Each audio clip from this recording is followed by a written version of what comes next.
Good morning, America. Thanks for joining us here on the Andy Kirkendall Show, where Andy interviews actors, writers, filmmakers, athletes, musicians, songwriters, and more, and asks them, what do you do and why do you do it? So sit back, grab a cup of coffee, and enjoy the show.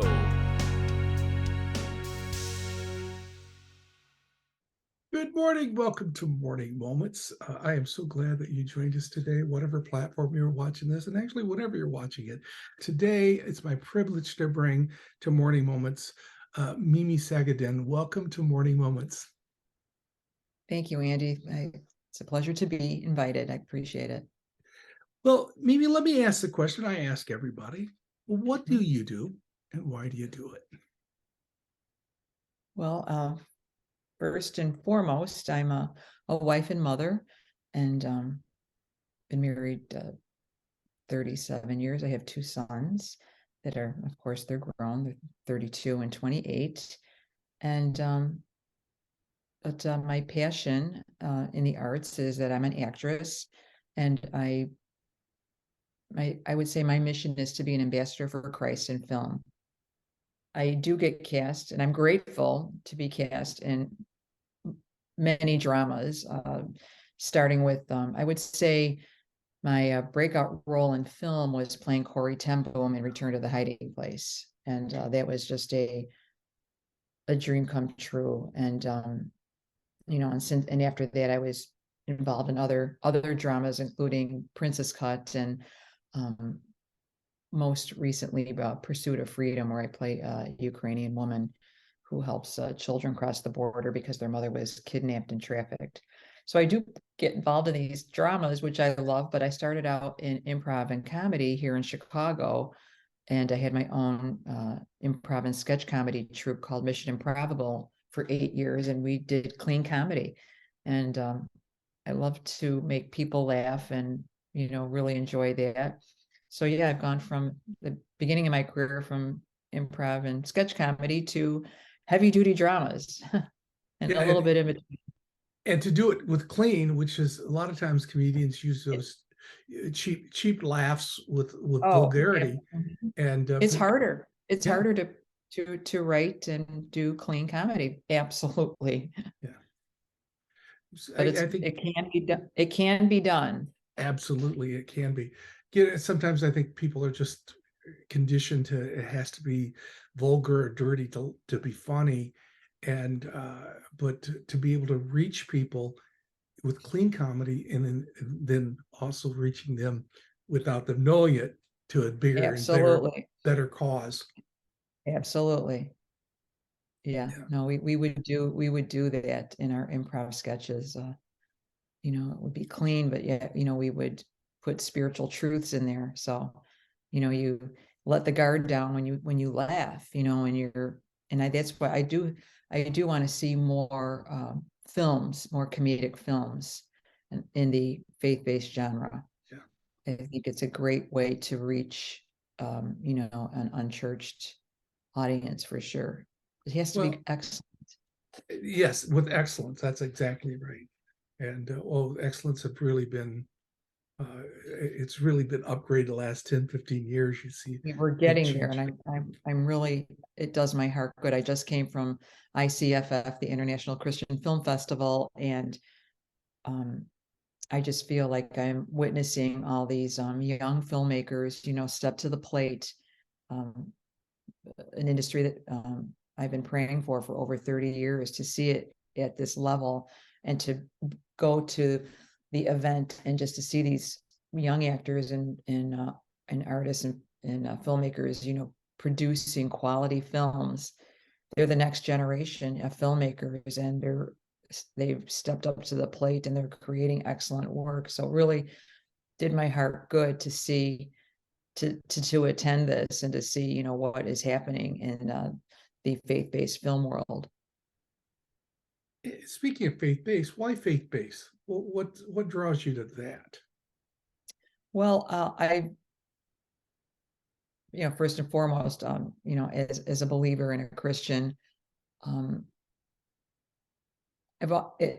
I'm going to go back a little bit. I always, had a passion for the arts and for film, especially. My dad was an amateur filmmaker, and I would watch. He did a lot of hunting trips, and he would create his own film and with audio, and it was really cool. And it really impacted me as a little girl. I didn't realize how much so it impacted me until later in life, but I just love movie making. But as a Christian, I realized, I was doing the improv and sketch, but I always had this yearning for movie making. I always loved the behind the scenes and the movie magic that always intrigued me. So I started to pursue that first because I thought it was cool, but also I realized the impact that media has on culture, that it impacts the culture more than politics and more than religion. Media does. And especially now with everybody watching everything on their, I remember years ago when they said, oh, there's going to be a way for you to watch movies on, in the palm of your hand. And I thought, how is that ever going to happen? Well, here we are. So I realized the impact that we as Christian filmmakers can have on the culture. And God gave me the passion to be an actress and to glorify him through film. And a number of years ago, I just really felt that calling on my life is to be an ambassador for Christ in film. And little by little, I was, doing more. I was doing stand-in work and extra work, and God opened up so many doors for me to be on film sets. And because I really had a heart for, and still do have a heart for Hollywood, the people in Hollywood. I mean, so many people would just put down the actors and the filmmakers in Hollywood, being this and that, and so being so negative towards them. I thought they're just lost. They need the Lord. And so God really put it on my heart to start praying for them. And he opened up doors for me to be on big Hollywood sets. This is like 20 years ago. I got to work as the really impactful moment was when I got chosen to be Emma Thompson's stand-in in a movie called Stranger Than Fiction. And I worked for 5 weeks as her stand-in, closely with her, closely with Dustin Hoffman, Will Ferrell, Queen Latifah. I was working on a big Hollywood set. I was on a mountaintop experience, but I knew that I was there for a bigger purpose. I was praying on set. I got a chance to witness to crew members. I have a journal of all kinds of stories, and they're just regular people that are doing what they love, and they happen to be famous, what they're, because of what they're doing, but they need the Lord, and they're just regular old people. And anyway, I really felt God's hand on me, and he started to open up other doors. The next big door, and this is all right before Return to the Hiding Place. The next big door was that I got handpicked by Ron Howard to be Vince Vaughn's secretary in a movie called The Dilemma. And I was only supposed to be a featured extra with no lines. But on the first day on set, Ron Howard comes to me and introduces himself, and he says, "Hi, I'm Ron." And I'm going, I know. And he gave me a line, and needless to say, it was cut. But that opened a big door for me, because I became SAG eligible because of that. And it just the experience of, again, working with all these big stars, and there's Ron Howard, and I just felt like my prayers were, because God put me there, I just felt like he wanted me to pray for these people. So yeah, I just have a real heart, I feel like it's a mission field. Hollywood's a mission field. And even though I may not be out there, and since then I haven't really been on any Hollywood films, but God honored that and started to open up doors in the faith-based film industry because of Return to the Hiding Place. And that started to open up the doors for the other films. So yeah, the Lord, I really believe in a humbling way that he has called me to be his ambassador in this industry. When you were speaking, I just felt like your story is no different than anybody else, and you don't even have to be in the film industry. That God puts us in a place to serve with people around us that need to hear our testimony, need to hear the good news. And it's not as important where we're at as with who we're around.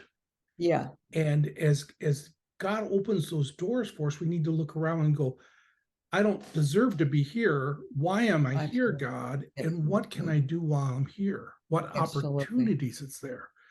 And I've heard so many actresses and actors tell me that they've done more work off the camera with people than you'll ever know what's on the screen.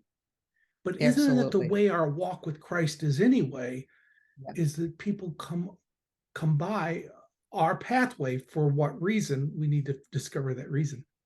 Yeah.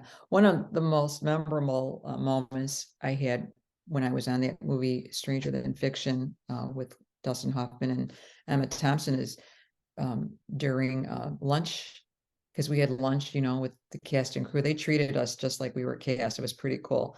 And one of the crew members was walking through the line. He goes, "Oh, let's just get it over with.